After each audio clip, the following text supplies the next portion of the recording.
హెచ్చరిక, దైవజనుని హెచ్చరిక. విలాప వాక్యములు 3వ అధ్యాయము 18వ వచనం దగ్గర నుంచి చదువుకుందాం. నాకు బలము ఉడిగెను అనుకొంటిని, యెహోవా యందు నాకిక ఆశలు లేవనుకొంటిని. నా శ్రమను నా దురవస్థను నేను తాగిన చూచిన మాచిపత్రిని చేదును జ్ఞాపకము చేసుకునము. ఎడతెగక నా ఆత్మ వాటిని జ్ఞాపకము చేసుకుని నాలో కృంగి ఉన్నది. నా బలము ఊడిగను అనుకొంటిని, యెహోవా యందు నాకిక ఆశలు లేవనుకొంటిని. నా శ్రమను నా దురవస్థను నా చేదును జ్ఞాపకం చేసుకోయ్యా. చాలాసార్లు మనం అలాగే అనుకుంటుంటాం, ఇంక అయిపోయింది నా పని, ఇంకింతే, ఇంక నేను పాస్ అవ్వను, ఇంక నాకు ఉద్యోగం రాదు, ఇంక నాకు స్వస్థత కలగదు, ఇంక నాకు పిల్లలు పుట్టరు. ఏంటండి, ఇవాళ చాలామంది వివాహమైన దంపతులకి గర్భఫలాలు కలగటం లేదు. ఇంకో విచిత్రం ఏంటంటే, గర్భం ధరించిన 3వ నెలలో 4వ నెలలో మిస్క్యారేజ్ అయిపోతుంది, అబార్షన్ అయిపోతుంది. ఒకవేళ ఆ బిడ్డ 3వ నెల 4వ నెలలో అబార్షన్ అవ్వకపోయినా ఈ స్కానింగ్లు వస్తే, స్కానింగ్ల దగ్గరికి వెళ్తే డాక్టర్ గారు అంటాడు, పిల్లోడికి ఇంకా గుండె పెరగలేదు, లంగ్స్ పెరగలేదు, లోపల బిడ్డ సరిగా ఎదగలేదు, లోపల ఉన్న బిడ్డ గుండె కొట్టుకోవటం లేదు అని ఎంతోమంది బిడ్డల్ని బలవంతంగా డాక్టర్లే ఆ బిడ్డను తీసేయమంటున్నారు. ఏంటిది? గర్భఫలము యెహోవా ఇచ్చు బహుమానము, కుమారులు ఆయన అనుగ్రహించు దానమైతే ఎందుకు ఈ శాపం? పితరుల శాపము పిల్ల తలల బలి మీదకి వస్తుంది. అంటే మన కర్మ సిద్ధాంతం లేదండి మనకి. మన తలరాత అంటారు కదా, అట్లేం లేదు. తాగుబోతోడు కొడుకు తాగుబోతు అవ్వాలని దేవుడి ఉద్దేశం కాదు. దొంగ కొడుకు దొంగ అవ్వాలని దేవుని ఉద్దేశం కాదు. నీ తండ్రి పాపం చేశాడు కాబట్టి నువ్వు శాపం అనుభవించాలన్నది కాదు. తల్లిదండ్రులు పొల్లటి కాయలు తింటే పిల్లల పళ్ళు పులుస్తాయా? ఎవరు తింటారో వాళ్ళకి పులుస్తాయి. ఏంటండి, కానీ నీవు ఊహ తెలిసిన తర్వాత నీవు యేసు ప్రభువుని అంగీకరించకపోతే, నీ పితరుల పాపం కొరకు నీవు పశ్చాత్తాపడకపోతే, భార్యాభర్తలుగా మీరు చేసిన తప్పులు ఒప్పుకొని దేవుడి సందులో ప్రార్థించకపోతే, భార్యాభర్తలు ఇద్దరు కలిసి ప్రార్థన చేయకపోతే దేవుని ఆశీర్వాదం ఉండదు, దేవుడి తోడు ఉండదు. ఆటోమేటిక్గా తల్లిదండ్రుల దోషము మీ కుటుంబంలోనికి వచ్చేస్తుంది. ఇద్దరు ముగ్గురు ఏకీభవించి ప్రార్థిస్తే కాదు, ఎలా ప్రార్థించాలి? ఏకీభవించి ప్రార్థిస్తే నువ్వేది అడిగినా దేవుడిస్తాడు. మీ ఇంట్లో కుటుంబ ప్రార్థన ఉందా? నీతో పాటు కనీసం నీ కుమారుడు కుమార్తె, నీ భర్త లేక నీ భార్య, ఎవరో ఒకళ్ళని పక్కన కూర్చొని ఇద్దరు మొదలు పెట్టండి ప్రార్థన. అందరు రావడానికి పరిశుద్ధాత్ముడు కార్యం జరిగిస్తాడు. దేవుని దూతలు నీ ఇంటి చుట్టూ కావలి తిరుగుతుంటాయి. నువ్వు ప్రార్థన చేస్తున్నప్పుడు నీ ఇంటి చుట్టూ తిరుగుతున్న దురాత్మ శక్తులు, శాపపు శక్తులు, రోగాలు, కీడు, నాశనము. ఎందుకండి అపవాది ఎవడండి? వాడు ఎందుకు వస్తాడండి అపవాది మనకి దగ్గరికి? వాడు దొంగ, వాడు దోచుకునేవాడు, వాడు నరహంతకుడు. యేసుప్రభు చెప్పాడు, నేను మంచి కాపరిని, నేను కాపాడేవాడిని మిమ్మల్ని. వాడు భక్షించేవాడు మిమ్మల్ని. వాడినే మొక్కుతానంటారేంటి? వాడి ధ్యాసలోనే ఉంటానంటారేంటి? అపవాదిని ఎదిరించండి, అప్పుడు వాడి మీద నుండి పారిపోతాడు. ప్రభు దగ్గరికి వెంటనే రారండి. కొంతమంది నిండా మునిగేదాకా రారండి. భక్తులు కూడా మంచి విశ్వాసులు అమాంతంగా పడిపోరండి. ఎప్పుడు ఎప్పుడు కూడా దేవుని బిడ్డలు ఒక్క రోజులో పాపంలో పడలేరు, భక్తిహీనతలోనికి వెళ్ళిపోతారు. భక్తి ఉంటుంది కానీ ఏమవుతుంది, హీనమైన దశకే దిగిపోతూ ఉంటుంది. ఆ ఒక్క అబద్ధమే కదా, ఇన్ని రోజులు నేను అబద్ధం ఆడుకుంటుంటే ఇవాళ అబద్ధం ఎందుకు ఆడాను అని నీ మనస్సాక్షిగా అర్థిస్తున్నప్పుడు ఒకటే కదా అని ఊరుకున్నావు అనుకో, ఏమవుతావు? అబద్ధం ఆడేవాడటండి ఎప్పుడూ ఒక అబద్ధంతో సరిపెట్టుకోలేడంట. ఆ అబద్ధాన్ని కప్పడానికి ఇంకో అబద్ధం ఆడతాడు, దాన్ని కప్పుకోవడానికే ఇంకో అబద్ధం ఆడతాడు. అంతెందుకు పేతురు ఏమన్నాడు, నాకు ఎవరో యేసుప్రభు తెలియదు అన్నాడు. ముందే చెప్పాడు కదా, నువ్వు నన్ను తెలియదని బొంకుతావని చెప్పాడు కదా ప్రభు. ఒక్కసారి చెప్పినప్పుడు వెంటనే ఏం చేయాలి? ఇక అరే ప్రభు చెప్పింది అయ్యిందే,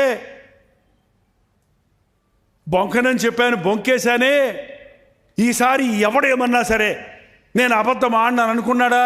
అంతలోకి అటు ఇటు లేచి వెళ్ళి ఇంకొకళ్ళు, నువ్వు ఏ నిజంగా అబ్బే నాకు అసలు తెలియదే, ఇటు కదా ఇంకొకళ్ళు, అబ్బే అబ్బతోడు నాన్నతోడు ఆయనకి నాకు సంబంధమే లేదే. ఎట్ట బదిలిపోయి చూసారా అబద్ధం? పడిపోయినోడు దిగజారిపోతాడండి రోజు రోజుకి. ఎప్పుడు ఒక్క ఆదివారమే కదా మందిరానికి వెళ్ళలేదు, ఒక్క ఆదివారమే కదా ప్రార్థన చేసుకోలేదు, అక్కడే నీ పతనం ప్రారంభమైంది.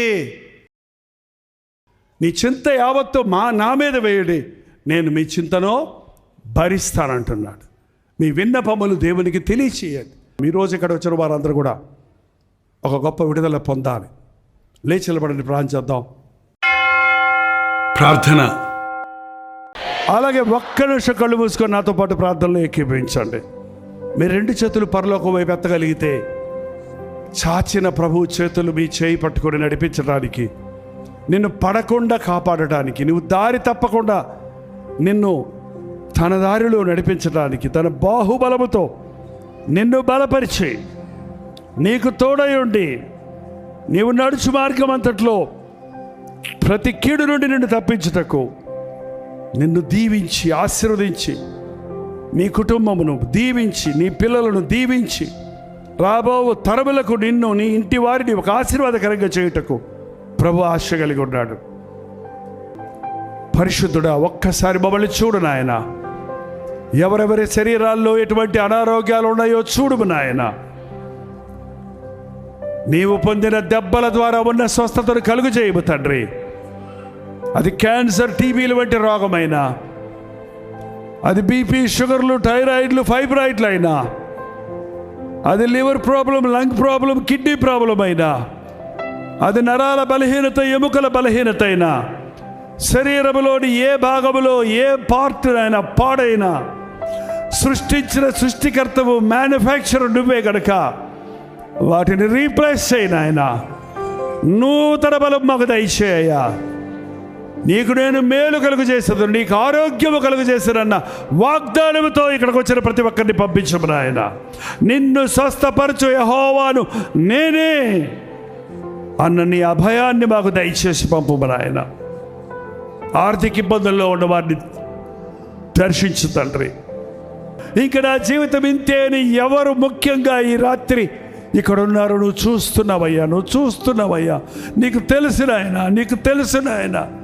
నీకు నేనున్నాను అని చెప్పే నీవు ఉన్నావన్నది, నీకు ఆశ ఉంది, నాకు వాత్సల్యత కలుగుచున్నది, నా కృప ఎడతెగక నీ పట్ల ఉన్నది అని నీవు ఆ వ్యక్తులను ఆదరించు నాయన.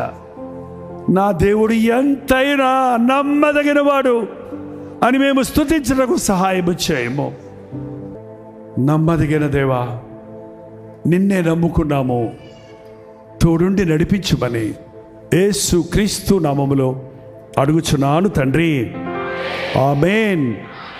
మన తండ్రి అయిన దేవుని యొక్క ప్రేమయు, కుమారుడైన క్రీస్తు యొక్క కృపయు, ఆదరణకర్త అయిన పరిశుద్ధాత్మ యొక్క సహవాసమును కూడి వచ్చిన మనందరికీ ఇప్పుడును సదాకాలమును తోడై ఉండును గాక. ఆమేన్, ఆమేన్, ఆమేన్.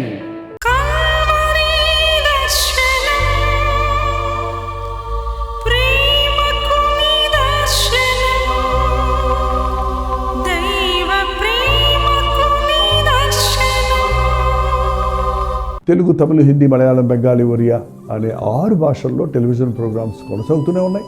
భారభరితమైన పరిచయంలో మీరు సహకరించాలని ఆశిస్తే ప్రభు మిమ్మల్ని ప్రేరేపిస్తే మీ విరాళాలు కానుకలు డాక్టర్ జై ఫౌండేషన్స్ అనే ట్రస్ట్ నెంబర్కి మీరు పంపించవచ్చు. అవి నేరుగా టీవీ ఛానల్స్కి వెళ్తే అందులో ఏది మేము మా సొంత ఖర్చుల కొరకు ముట్టుకోవటం లేదు, వేరే పరిచయ కొరకు ముట్టుకోవటం లేదు. టెలివిజన్ పరిచయలో ఇంకా సువార్త అనేది వారికి అది అందించాలని ఆశతో ఒక 20 సంవత్సరాలుగా కొనసాగుతున్న పరిచయం కొరకు ప్రార్థించండి, మీ సహకారాన్ని అందించండి. ఈ విషయం మీకు ఇంకా ఎవరు కావాలంటే 89393939 అనే నెంబర్కి మార్నింగ్ 10 నుంచి ఈవినింగ్ 10 లోపల మీరు ఫోన్ చేయండి, వివరాలు గురించి తెలియజేస్తాను.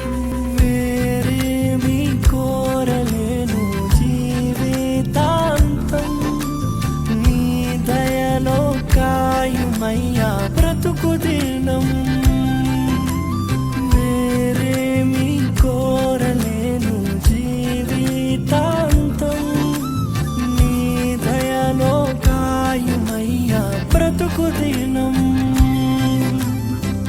నీలాంటి దైవం ఎవరు విశ్వమున లేనే లేరు, నీలాంటి దైవం ఎవరు విశ్వమున లేనే లేరు. పరమ తండ్రి నీకే వందనా, నీదు బిడ్డగానే సాగేదా. యేసునాథ నీకే వందనా, జీవితాంతం నీకై బ్రతికేదా. పవిత్రాత్మ నీకే వందనా,